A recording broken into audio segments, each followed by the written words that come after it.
Welcome. In this video we are going to learn FTP server Anonymous in Metasploit. The FTP Anonymous scanner will scan a range of IP addresses, searching for FTP servers that allow anonymous access and determine where read or write permissions are allowed. Let's open up Terminal and load Metasploit console. Type use auxiliary scanner FTP Anonymous. Type info. Here you can see that basic options, name, current setting, required description.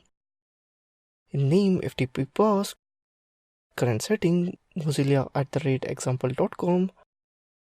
Required no description, the password for specified username.